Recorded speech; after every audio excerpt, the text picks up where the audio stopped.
All right, here we are, chapter 37, basically World War II. We're talking about the second heading, which is the battles of World War II, and we're on the fourth subheading, which is basically the defeat of the Axis powers. Now, in 1941, things are looking really bleak for the Allies.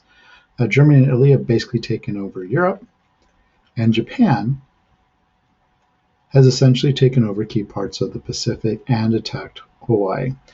Now, how are the Allies going to come back? Well, essentially, they're going to come back because of a couple of things. Basically, the personnel reserves and the industrial capacity of the Allies, especially the input of the United States entering the war.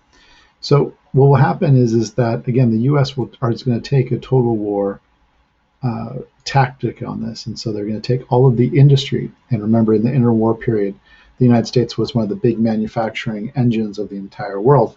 And they're going to turn it to the war effort. And that's going to be one of the reasons why the Allies are going to win.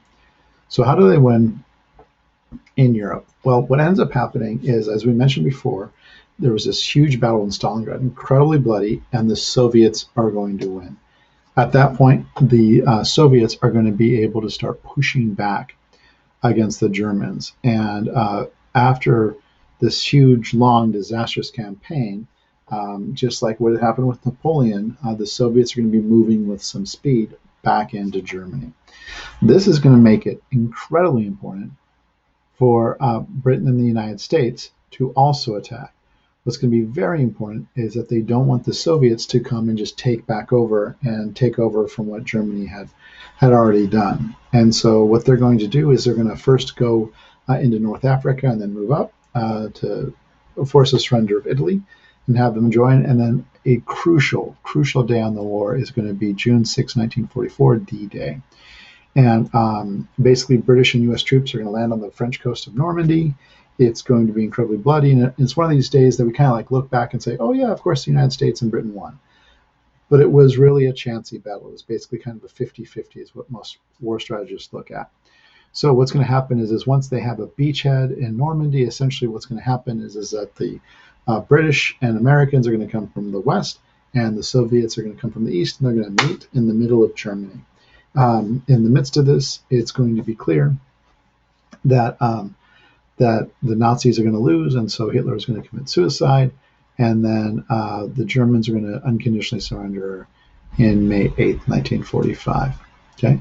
Now, with that being done, we now are going to turn to the Pacific. So how do the things change? Well, when the United States is attacked at Pearl Harbor, that's going to awaken the sleeping giant of the United States, and they are going to start to join attacks in the Pacific theater. So what's going to end up happening is that at first Japan basically stays at where they're at, but the United States is going to take up a military strategy called island hopping, which is not possible over land, but is possible at the sea. So essentially, if you take a look at the Pacific, you've got all of these islands, and there are a ton more islands than what we can see here in such a small scale map. So when we take a look, what's going to end up happening is the U.S. is going to say, okay, I'm not going to take every island here. What I'm going to do is I'm going to take the key islands. And this is crucial because the Japanese military is going to be famous for just not giving up no matter what, which is going to make it incredibly difficult to get them out of any position that they hold. So as many of those battles they can avoid is going to be smart for the United States to do. So what's going to end up happening is again, the United States, another thing you should know is that the United States was able to break the Japanese codes, which is going to be crucial. It doesn't give them complete access to the Japanese ideas, but that is going to be incredibly helpful. The two most important battles in the Pacific, well, really three. One is going to be the Midway Islands, another 50-50 battle that will go to the way of the United States. They're going to do some risky tactics that are going to work out there. But the two other battles over land that are important to note are Iwo Jima, which is where we get that picture of the soldiers taking the U.S. flag. Those 4 or 5 soldiers bring that flag up, and also Okinawa. And the other thing that's going to be a huge issue for the United States is going to be the use of kamikaze pilots. So basically, what's going to happen is that basically these pilots are going to get into their planes. They're going to have basically just enough gas to basically fly and then crash literally into the ships. And so that's actually very personal for me. My grandfather was fighting in the Pacific. He was on a boat that was destroyed by a kamikaze pilot. Fortunately, he survived. So what's going to end up happening is that over time, there's just going to be a lot of damage done. Now, the other thing, which your book doesn't really highlight, but is very important to note, is that once the Soviets had helped the United States and Britain take over Germany, they can turn their focus to the Pacific as well. And so what's going to end up happening is we've got the U.S. The U.S. kind of going through here, and again, they're not taking every single of these islands, but they're kind of island hopping as they go. We get to we get to Okinawa. Okay, now the Soviets start coming down here and start taking out the forces here in Manchuria. So it is crucial for the United States to get a victory, because they realize that if the Soviets are able to come in and help with the take over these areas, that they're going to have a big hold in these areas.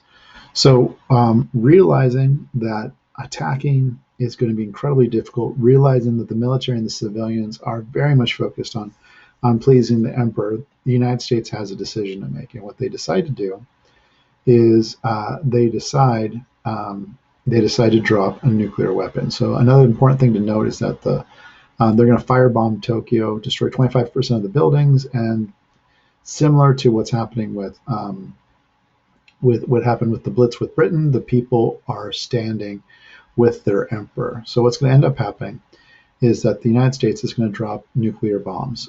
And what they'll do is they're not even going to let the Soviet Union know what they've got. Essentially from Potsdam, which they're going to make a declaration that the Japan need to unconditionally surrender, and if they do not, then their military and their entire homeland can be destroyed. Japan says, nope, we're not going to surrender, and so they drop a bomb on Hiroshima.